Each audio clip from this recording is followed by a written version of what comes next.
오늘 사도행전 1장 말씀을 통해서 말씀을 깨닫는 지혜와 응답받는 기도의 은총이 우리가 넘치게 될 줄로 믿습니다. 우리는 이제 신약 마태, 마가, 누가, 요한복음을 넘어서 드디어 사도행전으로 들어갑니다. 사도행전이란 말은 사도들의 프락시스, 그들이 직접 움직이고 다니고 행했던 일들을 기록한 것입니다. 자, 그런데 여러분, 복음서가 기록된 뒤에, 복음서가 우리에게 전해진 뒤에 그 바로 다음 순서에 사도행전이 있다는 것은 무슨 의미일까요? 왜 성경은 이렇게 배치된 것입니까? 복음서 뒤에 뭐가 와야 될까? 여러분, 쓰여진 순서로 보면 신약은 복음서부터 쓰여지지 않았어요. 서신서가 먼저 쓰였습니다. 우리가 아는 것처럼 데살로니가 전서가 제일 먼저 쓰여진 책이고 서신서들이 쭉 쓰여진 다음에 그 다음 복음서가 쓰였거든요. 그리고 사도행전이 쓰였고 마지막으로 요한계시록이 쓰였고, 자, 그런데 왜 성경에 기록된 것은 복음서가 먼저고 그 다음에 교리가 아니고 그 다음에 각 교회의 현실적인 문제들을 해결하는 게 아니고 미래에 대한 소망이 아니고 왜 사도행전인가 하는 거예요. 왜일까요? 여러분, 복음이라고 하는 것은요, 마음에 담아둘 수가 없어요. 예수 그리스도의 복음, 예수님이 우리를 위해서 인간의 몸으로 이 땅에 오시고 우리를 구원하시고 우리를 위해서 십자가에 죽으시고 부활하셨다, 이 사건은요, 그냥 이걸 머릿속으로 교리로 정리하고 있을 문제가 아니고 이것을 가지고 현실의 문제를 자꾸 해결하려고 할 문제가 아니고 이것을 오직 나중에 미래의 소망으로만 해석할 것이 아니고 복음은 전해야 된다는 거예요. 복음을 들었으면 움직여야 된다. 복음을 들은 사람은 가만히 있을 수 없다. 정확히 말하면 복음을 들은 사람의 그 다음 행보는 가만히 있지 못하는 것이다 라고 하는 게 사도행전의 의미예요. 그래서 오늘 우리가 사도행전을 이제 강의를 시작한다는 뜻은 뭐냐면, 복음서를 읽고 이제 그 다음 사도행전으로 들어간다는 뜻이 뭐냐면 내가 받은 복음이 나를 움직이기 시작한다는 뜻이에요. 그래서 이제 야, 복음서 뗐고 야, 새 책 들어간다, 신난다가 아니라 기대하셔야 돼요. 과연 하나님이 나를 어떻게 움직여 가실까? 여러분, 예수 오래 믿은 사람들 특징이 있어요. 움직이지 않아요. 웬만한 건 머릿속으로 다 이게 해결이 돼요. 아무리 은혜로운 말씀, 아무리 새롭고 놀라운 말씀 들어도 그 머릿속에 다 정리가 되고 차곡차곡 들어가면 끝이에요. 자, 좋은 말씀 들었으니까 이제 내 일 해야지, 내 거 해야지, 이렇게 돼버리거든요. 그런데 사도행전이라는 말씀은 머릿속으로 정리해 놓는 말씀이 아니고 이게 내 팔과 다리를 움직이게 하는 말씀이다. 행전이란 말 자체가, 액트라는 말 자체가, 프락시스는 움직이는 것이고 실제 살아있는 것이거든요. 그래서 예수님이 십자가의 죽음으로 끝났다면 사도행전 필요 없어요. 부활하셨기 때문에 부활하신 주님이 다시 나를 살리시고 움직이게 하시고 나를 걸어가게 하시는 게 사도행전이다라고 하는 것. 그래서 사도행전의 중요한 키포인트는 하나는 성령이고요, 하나는 교회예요. 성령과 교회라고 하는 이 두 가지는 둘 다 특징이 뭐냐? 가만히 있지 못한다는 거예요. 가만히 있을 수 없다. 성령님이 얼마나 자유로운 분입니까? 바람처럼 자유로우세요. 왜? 모든 사람에게 임하여 모든 사람의 환경 속에서 모든 사람의 삶을 뒤집어 놓는 것. 그래서 새로운 삶을 살 수밖에 없게 하는 것이 성령님의 역사인데, 그 성령님의 역사로 탄생한 것이 뭐예요? 교회예요. 교회는 돈 버는 조직이 아니에요. 교회는 몸집을 불리는 조직이 아니에요. 교회는 끊임없이 움직이고 끊임없이 나누어지고 끊임없이 찾아가고 끊임없이 새로워지는 존재가 교회입니다. 그래서 우리가 사도행전을 읽을 때 중요한 포인트는 과연 하나님이 나를 어떻게 움직여 가시는가에 민감하게 반응하는 것이 제일 중요합니다. 그래서 여러분, 성경을 읽으실 때는 항상 우리가 복음서를 읽을 때 뭘 주목했어요? 복음이 뭐예요? 예수 그리스도, 그분이 내게 오시면 나는 이전에 나와는 달라졌다. 그분이 내게 오시고 나는 죽음에서 생명으로 옮겼고 암흑에서 빛으로 옮겼고 나는 이제 하나님과는 거리가 먼 죄로 물들어 있는 악한 피조물에서 이제는 하나님의 자녀가 되었고 이제는 그분과 함께 세상을 변화시키는 존재가 되었다고 했죠. 그게 복음인데 이 복음이 실제로 나타나는 증거가 사도행전이라는 거예요. 그래서 사도행전은 성령 행전이고 사도행전은 교회 행전이고 사도행전은 우리가 변화되어가는 과정이다. 자, 그러면 어떻게 이 우리의 변화가 이루어질지 한번 기대하는 마음으로 보겠습니다. 1절입니다. 데오빌로여, 내가 먼저 쓴 글에는 무릇 예수께서 행하시며 가르치기를 시작하심부터 이렇게 시작을 합니다. 자, 데오빌로라고 하는 사람이 이 책의 수신자예요. 수신자. 자, 그러면 데오빌로가 수신자면 쓰는 사람은 누구예요? 저자는 누구예요? 데오빌로에게 먼저 쓴 글이 있다는 거죠. 먼저 쓴 글. 여러분, 이 당시에는 책을 우리처럼 종이로 펴내지 않았잖아요. 요즘 이북도 있고 얼마나 편하는지 몰라요. 그런데 이 당시에는 책을 어떻게 썼어요? 양피지에 썼어요. 아니면 정말 부자는 파피루스에 썼어요. 그러니까 양피지나 파피루스가 이 책 한 권이 얼마나 클까요? 여러분, 책 한 권이 방 하나를 채웁니다. 그러니까 책을 한 권으로 그 당시에는 출판하는 게 아니라 나누어 출판하는 게 당연한 관례였어요. 그래서 먼저 쓴 글이 있고 나중 쓴 글이 있죠. 자, 그렇다면 먼저 쓴 글이 무엇일까요? 뭐가 먼저 쓴 글이에요? 그게 누가복음이에요. 예, 왜일까요? 누가복음에서 데오빌로를 향해서 이 책을 썼기 때문이에요. 한번 확인해 볼까요? 누가복음 1장으로 한번 가보겠습니다. 누가복음 1장 3절과 4절에는 바로 이 누가복음을 누구에게 썼는지가 나와 있거든요. 누가복음 1장 3절과 4절 우리 함께 읽어보겠습니다. 시작. 그 모든 일을 근원부터 자세히 미루어 살핀 나도 데오빌로 각하에게 차례대로 써보내는 것이 좋은 줄 알았노니 이는 각하가 알고 있는 바를 더 확실하게 하려 함이로라. 이렇게 기록하고 있죠. 즉 누가가 데오빌로 각하에게 보낸 첫 번째 책이 바로 누가복음이었어요. 그러니까 사도행전은 이 누가에게 이어서 쓰는 책이에요.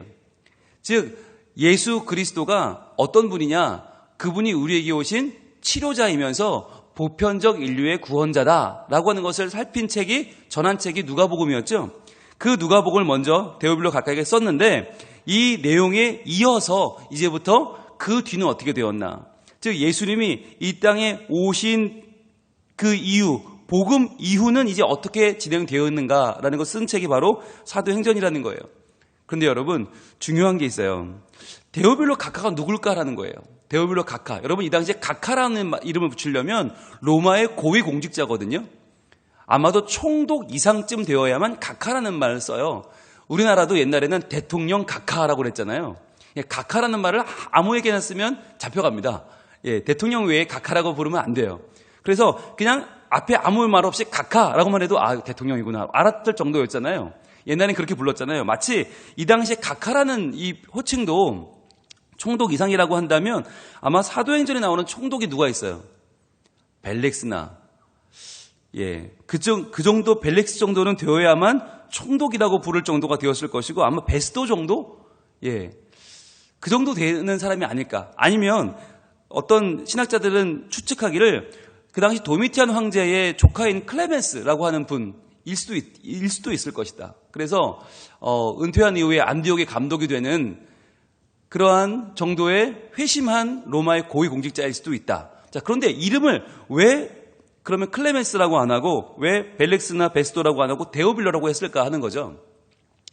데오빌로라고 하는 이름이 여러분 이게 니고데모랑 비슷한 이름이에요. 니고데모도 니코스 더하기 데모스였잖아요. 니코스는 승리였고 데모스는 백성이었어요. 백성의 승리자 니코스 데모스. 이런 식으로 이름을 지었단 말이죠. 헬라 이름을. 그러니까 데오빌로란 이름도 데오스 더하기 필로스예요. 데오스는 하나님이에요. 필로스는 사랑한다 말이거든요.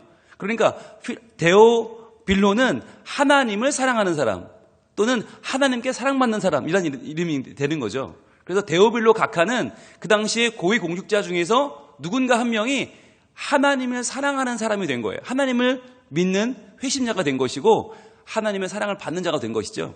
그래서 그분을 이름이 아닌 예명으로 또는 신앙의 이름으로 데오빌로라고 부른 것이 아닌가 하는 거예요. 그런데 여러분 정말 중요한 게 뭐냐면 누가복음에서는 이 3절과 4절에서 각하라고 불렀죠. 데오빌로 각하. 그런데 오늘 사도행전 1장에서 뭐라고 부르고 있어요? 1장 1절에 데오빌로여라고 불러요. 그냥 이름만 불러요. 뭐가 차이가 있을까요? 누가복음을 시작할 때만 해도, 첫 책을 쓸 때만 해도 데오빌로 각하셨고요. 아니면 그냥 각하셨어요. 이름도 붙이기 어려운 각하였어요. 그런데 사도행전을 쓸 때, 두 번째 책을 쓸 때에는 이게 AD 60에서 70년 사이로 보는데, 이때는 이 데오빌로가 이제는 각하가 아니에요. 그냥 데오빌로예요. 중요한 건 그의 사회적 지위가 아니라 교회 안에서의 위치가 된 것이죠. 그러니까 누가복음 쓸 때는 교회 밖에 있었어요. 그러니까 교회 밖에서는 그분은 사회적 지위가 중요했지만 이제 교회 안으로 들어오면 형제가 되는 거예요. 각하마저도 형제가 돼요. 여러분, 이 당시에 누가의 지위는 어땠을까요? 누가는 의사였잖아요. 여러분, 이 당시에 의사는요 굉장히 천한 직업이에요. 오늘날과는 달라요. 이 당시에는 글을 읽고 뭔가 이론적인 얘기를 하는 사람들은 굉장히 고위층이었고, 실제적인 일을 하는 사람들은, 실제 손에 뭐 더러운 거 묻히며 일하는 사람들은 하층이었어요.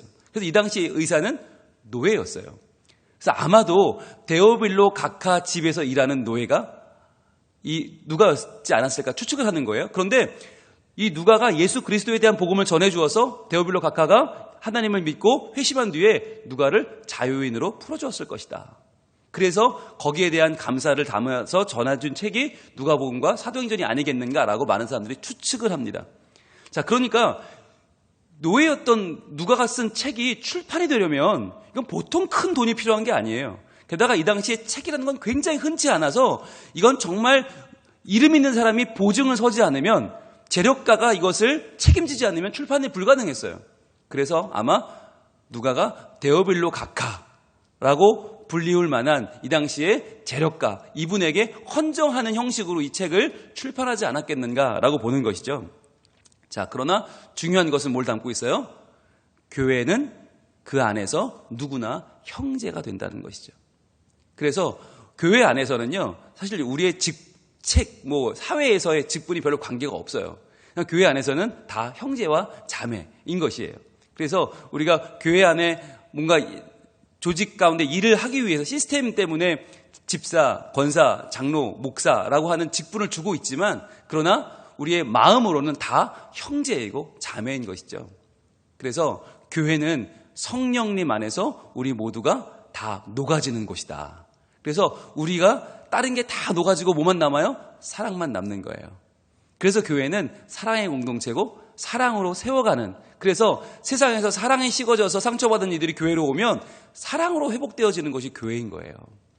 그래서 여러분, 저는 성민교회의 꿈을 꾸는데 사랑이 식어진 세상에서 상처받은 사람들이 찾아와서 사랑으로 회복되는 곳, 그래서 성령님 안에 움직이는 공동체인 교회가, 우리 교회가 사랑으로 사람을 변화시키는 하나님의 역사가 우리 가운데 일어나기를 소망합니다.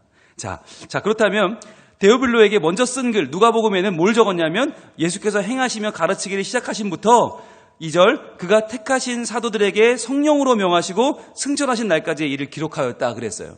즉 예수님이 이 땅에 오셔서 행하시고 승천하실 때까지의 일을 기록했다 그랬는데, 자, 그 일 가운데서 제일 중요한 일 하나를 3절에 다시 한번 반복하고 있어요. 그게 뭐냐? 여러분, 제일 중요한 게 뭘까요? 고난입니까? 십자가예요? 부활이에요? 아니요, 더 중요한 일이 있어요. 그러면 고난보다 부활보다 중요한 일이 뭘까? 그게 3절입니다. 같이 읽습니다. 그가 고난 받으신 후에 또한 그들에게 확실한 증거로 친히 살아 계심을 나타내사. 이게 중요해요. 자기의 부활을 나타내셨어요. 여러분, 이게 중요해요.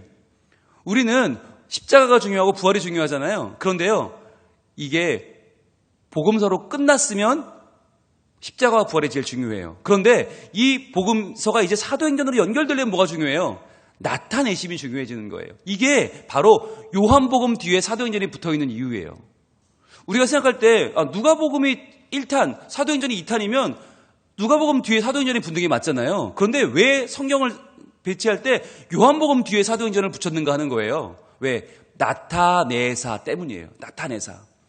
예수님이 죽으시고 부활하신 걸로 끝났다면 제자들은요, 그냥 그걸로 감사하면 끝이에요. 그걸 전할 이유가 없어요. 왜 전하게 되었는가? 왜 사도행전 액치가 왜 출발하게 되었는가? 바로 나타내셨기 때문이에요. 3절의 원문으로 읽으면 제일 첫 단어가 나타내셨다는 단어거든요. 3절에 제일 앞에 나타내셨다는 거예요. 이 나타내셨다는 단어가 파메로우라는 단어인데, 파메로우가 왜 중요한가? 여러분, 오늘 사도행전 1장에 바로 전장, 요한복음 21장에 1절로 가봅니다. 요한복음 21장 1절 한 장만 넘기시면 바로 나와요. 요한복음 21장 1절, 우리가 바로 지난 시간에 공부했던 복음의 제일 마지막, 복음서의 제일 마지막인 요한복음 21장 마지막에 1절은 이렇게 시작합니다. 같이 읽습니다. 그 후에 예수께서 디베랴 호수에서 또 제자들에게 자기를 나타내셨으니 나타내신 일은 이러하니라. 자, 자기를 나타내셨어요. 파메로 하셨어요. 이거 흔한 단어가 아니에요. 굉장히 흔치 않은 단어가 21장에 쓰였고 바로 이어지는 사도행전 1장에 나와요. 왜? 이 나타내신 것이 실제 사도행전이 시작되는 뿌리예요.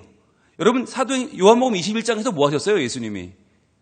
부활하신 예수님이 자기를 나타내셔서 제자들에게 조반을 먹이시고 그들에게 힘을 주시고 그들에게 위로를 주시고 3번 부인했던 베드로에게 예수님을 사랑한다는 고백을 하게 하시고 내 양을 먹이라, 내 양을 치라, 그에게 사명을 주셨습니다. 즉 요한복음 21장 자기를 나타내셨다는 게 뭐냐면 부활하신 주님이 자기를 나타내지 않으셨다면 제자들이 그분을 볼 수 없었겠죠. 그러면 살아계시다는 걸 확신할 수 없었겠죠. 전할 수 없었겠죠. 그래서 오늘 누가는 사도행전 1장 3절을 통해서 가장 중요했던 한 가지, 예수님이 자기를 나타내셨던 것을 기록하면서 그 자기를 나타내신 것 때문에 무엇이 시작됐는가? 오늘 3절 하반문 이렇게 말합니다. 40일 동안 그들에게 보이시며 하나님의 일을 말씀하시니라. 자, 친히 살아계심을 나타내사 하나님 나라의 일을 말씀하셨어요. 이게 사도행전에 시작된 이유예요. 지금까지는 이스라엘 나라가 중요했어요. 지금까지는 우리 나라, 이 나라 로마의 식민지인 이스라엘을 좀 구원해 주세요가 중요했는데 이제는 뭐가 중요해요? 하나님 나라가 중요해진 거예요. 하나님 나라, 이스라엘을 뛰어넘는 더 큰 나라, 더 아름다운 나라, 하나님이 꿈꾸시는 궁극적인 나라, 하나님 나라가 중요해진 거예요. 그래서 그 나라를 우리가 이루기 위해서 중요한 게 뭐냐? 4절, 사도와 함께 모이사예요. 사도와 함께 모이사. 이제 사도들의 시대가 시작되었어요. 교회죠. 이제는 제자, 예수님의 말씀을 듣고 따르는 제자가 아니라 그 말씀을 전하는 사도들이 중심이 된 거예요. 사도와 함께 모이사 그들에게 분부하여 이르시되 예루살렘을 떠나지 말고 내게서 들은 바 아버지께서 약속하신 것을 기다리라. 그 약속하신 것이 뭐예요? 바로 5절입니다. 요한은 물로 세례를 베풀었으나 너희는 몇 날이 못되어 성령으로 세례를 받으리라. 즉 약속하신 것이 바로 성령이었던 것이죠.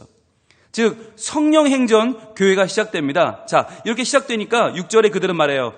예수께 여쭈어 이르되 주께서 이스라엘 나라를 회복하심이 이때니까. 아직까지 이들은 하나님 나라 개념이 없어요. 그래서 이스라엘 나라를 이야기해요. 그런데 예수님은 7절에 이르시되 때와 시기는 아버지께서 자기의 권한에 두셨으니 너희가 알 바 아니요.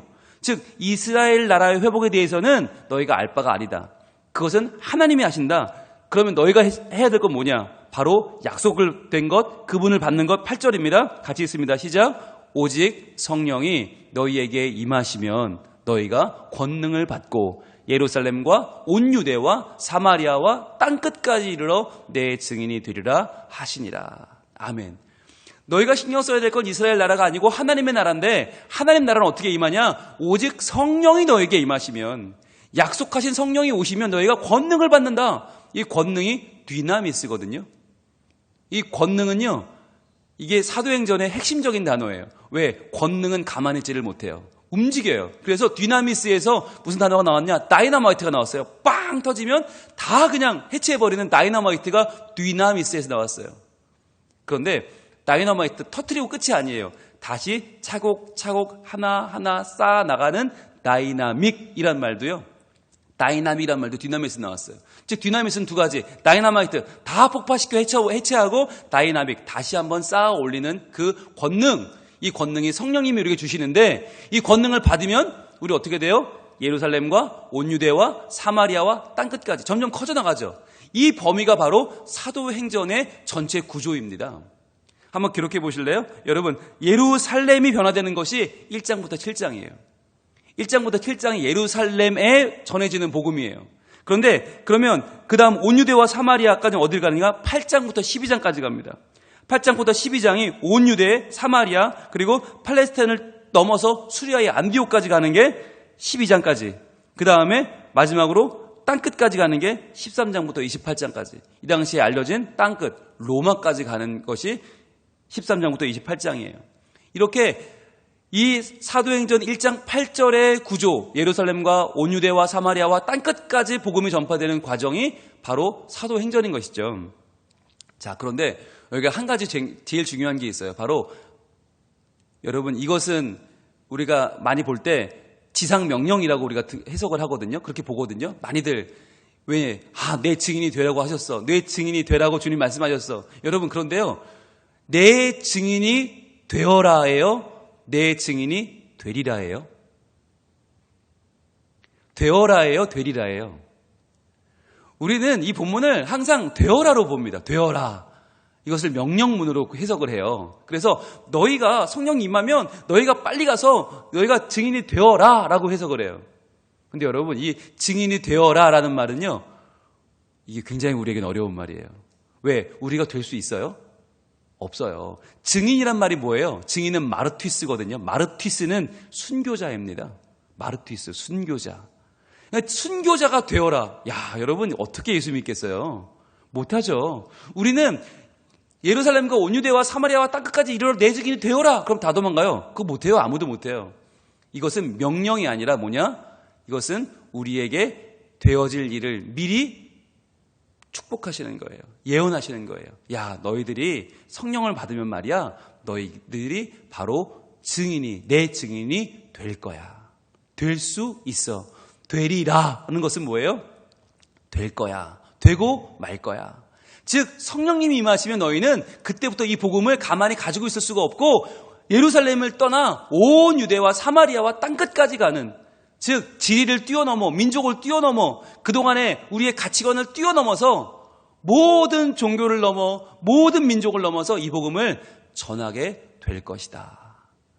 너희는 나를 전하는 자가 되고 증인이 되고 순교자가 되어서 너희는 복음을 전하는 사람들이 될 것이다 라고 하는 축복의 말씀이 바로 1장 8절인 것이죠. 그래서 우리는 하기 싫은데 억지로 떠밀면서 되어라 되어라 하시는 게 아니라 되리라, 내 증인이 될 것이다. 내 증인이 될 너희에게 나는 오늘도 성령님이 임하실 것을 축복하고 너희의 앞날을 나는 지켜볼 거야. 그리고 내가 너희와 함께 할 거야 말씀하십니다. 여러분, 오늘 우리가 이제 사도행전을 시작해요. 이제 복음은 우리 안에서 싹 트는 정도가 아니라 점점 자라 나무가 되고 그 나무는 공중의 새들을 깃들이게 할 정도의 아름다운 나무로 이제 성장하고 있어요. 이제 우리가 해야 될 일은 무엇입니까? 움직이는 것이죠. 내가 이 복음을 누구에게 전할까? 나의 예루살렘은 어디일까? 이제 점점 이 말씀을 읽어가면서 점점 온 유대와 사마리아로 퍼지고 점점 더 퍼져서 땅끝까지 나가는, 그래서 내가 모든 나의 한계를 뛰어넘어 복음을 전하는 하나님의 사람, 하나님의 증인이 되리라. 이 말씀이 우리에게 그대로 이루어지는 복이 이 사도행전 강해 가운데 이루어지기를 소망합니다. 기도하겠습니다. 하나님, 오늘부터 사도행전 말씀을 시작하는데 우리에게 선포된 복음, 마태와 마가, 누가와 요한이 전했던 그 복음이 이제 다시 한번 예수님이 나타나심으로 우리에게 확신으로 거하게 되고 그것을 내 삶 가운데에서 우리 가족에게, 우리 이웃에게, 동료에게, 내가 만나는 모든 이들에게 한계를 뛰어넘어 증거하는 복된 역사가 시작되게 하여 주시옵소서. 우리의 머리만 차는 시간이 아니라 우리의 손과 발이 움직이고 이제 우리의 삶을 통하여 복음이 전해지는 아름다운 변화가 일어나기를 소망합니다. 주여, 우리의 입을 열어주시고 우리의 발을 움직이게 하시고 우리의 손을 붙잡게 하셔서 하나님의 복음이 우리를 통해 전파되는, 그래야 우리가 주님의 증인이 되리라 하신 말씀이 그대로 이루어지는 아름다운 일들이 우리 삶 가운데 일어나게 하여 주시옵소서. 그렇게 행하실 주님을 기대하며 소망합니다. 예수님 이름으로 기도합니다.